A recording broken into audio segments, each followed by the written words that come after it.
जब भी कोई गोल रोड आता है ऐसे, जब सड़क घूम रही होती है इस तरह से, तब वहाँ पे कोई बाइक वाला या कोई साइकिल वाला ऐसे होता है, तो रियल में अगर देखा जाए तो वो इस तरह से कुछ झुक जाता है, थोड़ा सा वो एंगल पे टिल्ट हो जाता है।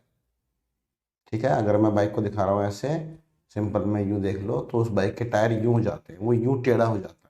नॉर्मल केस में टायर बिल्कुल सीधा ऐसे होना चाहिए था, और वो थोड़ा टेढ़ा हो जाता है। अब इस टेढ़े होने से क्या होता है, टेढ़े होने से क्या होता है, अगर सीधा होता तो नॉर्मल रिएक्शन लग रही होती ऊपर की तरफ और वेट लग रहा होता नीचे की तरफ। लेकिन जब वो टेढ़ा हो जाता है तो नॉर्मल रिएक्शन टेढ़ी लगेगी, तो वो लगेगी नॉर्मल रिएक्शन ऐसे। इसका वेट तो लग रहा होगा नीचे की तरफ, वो mg ऐसे लग रहा होगा। तो मान लो ये बैंड हुआ है, और इसका जो एंगल है बैंडिंग का ग्राउंड के साथ, मान लो वो एंगल आया थीटा। ये थीटा क्या है, थीटा है एंगल ऑफ बेंडिंग, जिस एंगल से वो बैंड हुआ है।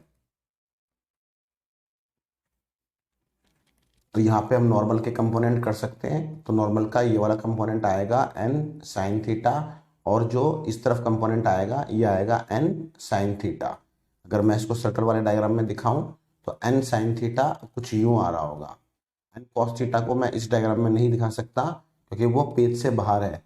जो n सॉरी, ये n साइन थीटा, तो ये n cos थीटा आता, यहाँ पे ये n cos थीटा आएगा। जो n sin थीटा है वो आउट ऑफ पेज लग रहा है, तो शो भी करना हो उसको, उसको यू शो करना पड़ेगा। और जो mg है वो अंदर लग रहा है पेज के, इसलिए उसको शो नहीं कर रहे हैं यहाँ पे।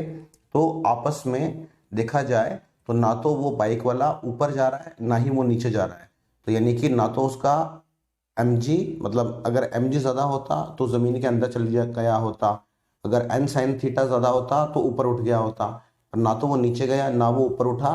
तो वर्टिकल डायरेक्शन यानी कि y डायरेक्शन, तो y डायरेक्शन में क्या है, इक्विलिब्रियम है।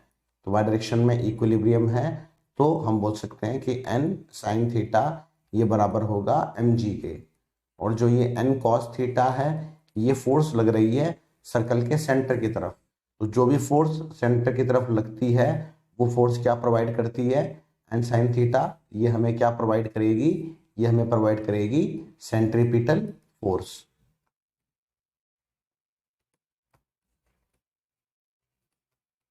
अभी तक हम ये लेकर के चल रहे हैं कि यहाँ पे फ्रिक्शन जीरो है, तो जो सेंटर की तरफ लग रही है फोर्स वो लग रही है N cos theta. N cos theta ये हमको देगी सेंट्रीपिटल फोर्स, और वो होती है mv square by r. First equation थी हमारे पास N sine theta equal to m g, second equation ये आ गई N cos theta equal to m we square by are. तो यहाँ से अगर हम दोनों को डिवाइड कर दें, फर्स्ट डिवाइड बाय सेकेंड, तो क्या होगा, एन से एन कट जाएगा और यहाँ बचेगा एम जी, और यहाँ बचेगा M we square by are. तो एक तरफ तो बचेगा टेन थीटा और एक तरफ बचेगा जी आर अपॉन वी स्क्वायर, यानी कि यहाँ से हम वी स्क्वायर की वैल्यू निकाल सकते हैं, वो आएगी जी आर अपॉन टेन थीटा। तो जो मैक्सिमम वेलोसिटी होती है उसका फॉर्मूला आ जाएगा, वो आएगा under root of G R tan theta. ये मैक्सिमम वेलोसिटी है जिससे वो सर्कुलर टर्न ले सकता है।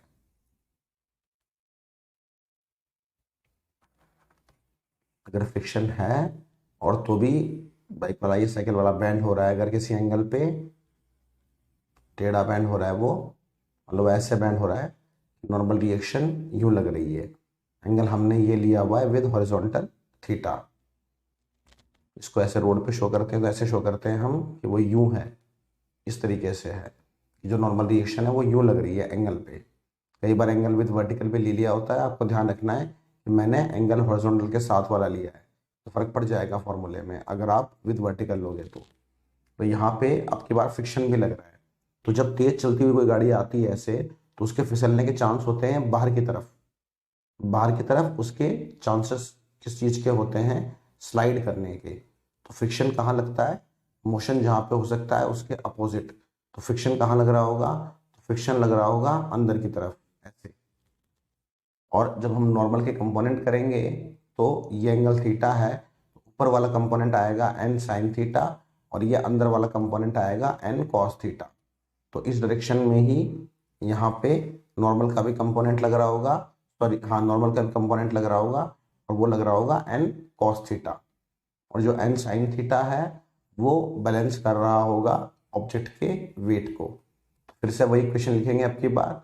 तो n साइन थीटा ये किसके बराबर होगा, ये mg के बराबर होगा, इक्वेशन नंबर 1।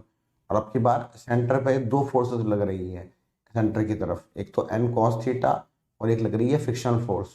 तो ये दोनों मिला करके हमको क्या देंगे, सेंट्रीपिटल फोर्स, यानी कि mv²/r।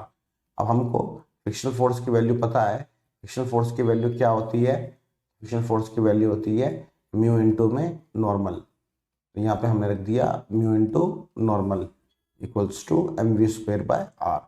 अब नॉर्मल की वैल्यू हम कहाँ से ला सकते हैं, नॉर्मल पहले तो कॉमन ले लेते हैं इन दोनों से नॉर्मल कॉमन ले लिया तो यहाँ बचेगा cos theta plus mu equals to mv²/r। Second question को ऐसे लिख लेते हैं। तो या तो दोनों को डिवाइड कर देते हैं फर्स्ट और सेकेंड को, तो नॉर्मल कट ही जाएगा। ठीक है, तो आप फर्स्ट इक्वेशन को डिवाइड कर दो सेकेंड इक्वेशन से, तो उससे नॉर्मल कैंसिल आउट हो जाएगा। तो यहाँ पे आएगा n साइन थीटा, डिनोमिनेटर में आएगा n cos theta plus mu equals to यहाँ पे mg और यहाँ पे mv²/r। तो n से n यहाँ पे कट गया। तो यहाँ पे हमारे पास अब जो फॉर्मूला है वो हम निकाल सकते हैं। हमको क्या निकालना है, अगर हमको वेलोसिटी निकालनी है तो v² का फॉर्मूला आ जाएगा, तो gr यहाँ पे हो जाएगा cos theta plus mu upon sine theta. तो अगर वेलोसिटी निकाल रहे हैं तो इस पूरे का, तो ये वो वेलोसिटी है जो एंगल थीटा से अगर बैंड हो रहा है वो, तो जो वेलोसिटी आएगी। अगर नॉर्मल को निकालना होता है तो उसका तरीका अलग होता है, बट बाकी वेलोसिटी निकाल ली तो कहीं पे भी डाल के आप नॉर्मल भी निकाल सकते हैं।